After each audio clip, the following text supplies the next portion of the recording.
Hello students, welcome to our online classes. How are you? Okay students, today we will read our SST book Informers second chapter Emerging New Kingdoms, नए राज्यों का उदय। Students, नए राज्य हैं जो हमारे भारत में नए राज्य उत्पन्न हुए, उनका उद्भव हुआ, वो किस तरह से हुआ, कौन कौन से राज्य थे, इनके बारे में आज हम विस्तार से जानेंगे, देखेंगे। Let's see the period between 700 CE and 1200 CE saw the rise of several new kingdoms across the Indian subcontinent. The period, समय अवधि, बिटवीन, बीच में, 700 CE। देखिए CE की फुल फॉर्म होती है कॉमन एरा। कॉमन एरा क्या होती है? जैसे BC होती है बिफोर क्रिस्ट, ईसा मसीह के जन्म से पहले के जो बोलते हैं, हम क्या बोलते हैं? BC बोलते हैं। ठीक उसी प्रकार से BC के बाद का जो समय था उसको हम बोलेंगे CE। क्या बोलेंगे? CE। इसकी फुल फॉर्म होती है कॉमन एरा। ओके स्टूडेंट्स, तो ईसा मसीह के जन्म के बाद की जो समय था उसके बाद की समय अवधि को हम बोलते हैं CE। तो the period between 700 CE and 1200, तो the period between 700 CE and 1200 CE, 700 CE से लेकर के 1200 CE के मध्य saw the rise of several new kingdoms, अनेक नए राज्यों का उदय होता हुआ देखा गया। अक्रॉस द इंडियन सब कंटिनेंट, इंडियन मीन्स भारतीय, सब कंटिनेंट मीन्स होता है उपमहाद्वीप। भारतीय उपमहाद्वीप में 700 से 1200 ईस्वी के मध्य नए राज्यों का उदय होता हुआ देखा गया। This kingdoms ruled over only some parts of the subcontinent, ये राज्य कुछ जो भारतीय उपमहाद्वीप था उसके कुछ भागों पर ही शासन करते थे।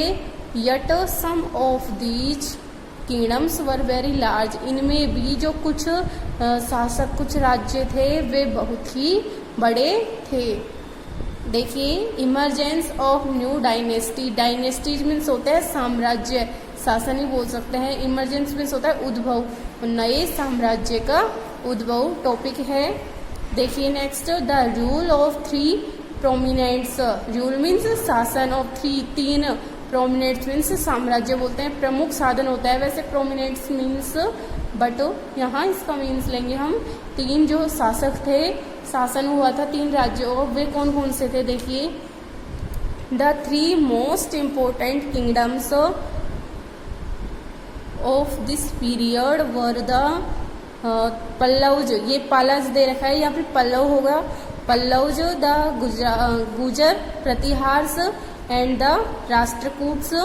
दे fought a series of battles with one another to try and become the strongest political force in the Indian subcontinent. जो 3 शासक थे वे कौन कौन से थे? पल्लव वंश था, गुजर प्रतिहार का था एंड और राष्ट्रकूट था। तो आपको ध्यान रखना है 3 जो शासक हुए थे, 3 जो वंश का शासन हुआ था वे थे पल्लव वंश, गुजर प्रतिहार वंश और राष्ट्रकूट वंश। They fought a series of battles, उन्होंने युद्धों की एक बहुत बड़ी श्रृंखला लड़ी, विद वन अनोदर, एक दूसरे के साथ में, and try and become the strong, और उन्होंने कोशिश की और वे सबसे बड़ी राजनीतिक शक्ति भारत में, भारतीय उपमहाद्वीप में एक बड़ी राजनीतिक शक्ति बनकर उभरे, वे बड़ी राजनीतिक शक्ति बन गए। यानी जो 3 वंश थे, गुजर प्रतिहार वंश, पल्लव वंश और राष्ट्रकूट वंश, ये आपस में इन्होंने युद्धों की बहुत सी श्रृंखलाएं लड़ी। इट मीन्स इन्होंने बहुत से युद्ध लड़े और ये भारतीय उपमहाद्वीप में एक स्ट्रॉन्ग, मजबूत या ताकतवर राजनीतिक शक्ति बन गए। फर्स्ट देखेंगे इसमें the Pallavas were powerful in eastern India up to the middle of the 19th century. The Pallav kingdom was established by Gopal. The Pallav were powerful.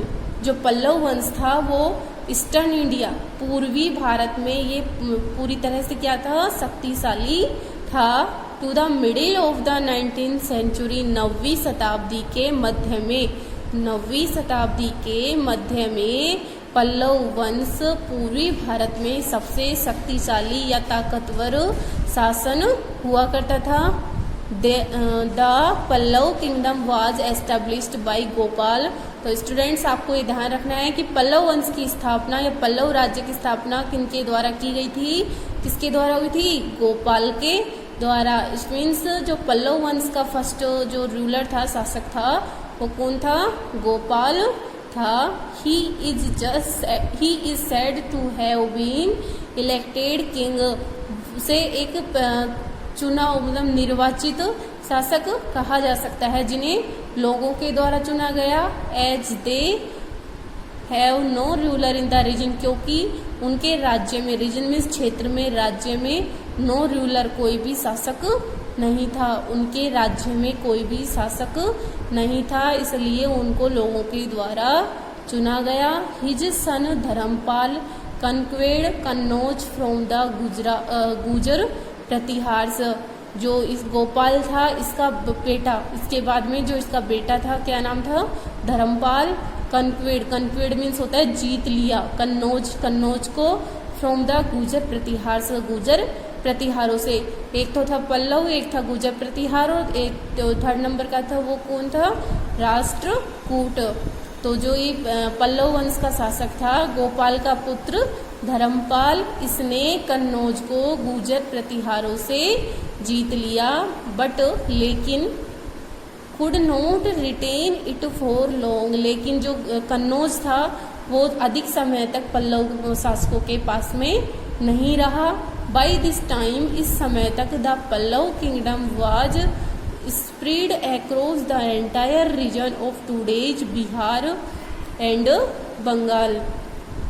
Bye this time, इस समय तक द पल्लव किंगडम, जो पल्लव राज्य था, was spread फैल गया था, across the entire reason, लगभग पूरे क्षेत्र में, ऑफ टुडेज बिहार, जो आज के समय का क्या है, बिहार और बंगाल.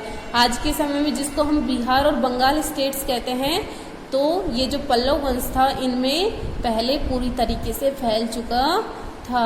धर्मपाल का भी बेटा था कौन, देवपाल. एक्सटेंडेड द किंगडम, उसने अपने राज्य को बढ़ाया. एक्सटेंडेड मीन्स बढ़ाया, उसका विस्तार किया. टू प्रज्ञज्योतिषपुर से, जो आज के क्या बोलते हैं हम उसको, असम स्टेट बोलते हैं, वहां से, और उड़ीसा में, एंड पार्ट्स ऑफ नेपाल, और नेपाल के भी भागों में. जो देवपाल था उसने अपने राज्य को प्रज्ञज्योतिषपुर, जिसे हम असम कहते हैं, उड़ीसा और नेपाल के भागों तक इसका विस्तार किया.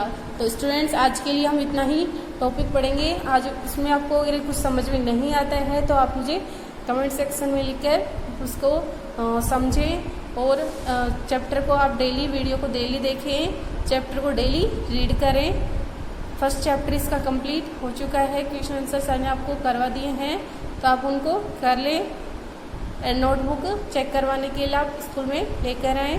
Okay students, thanks. वीडियो को लाइक एंड शेयर करें.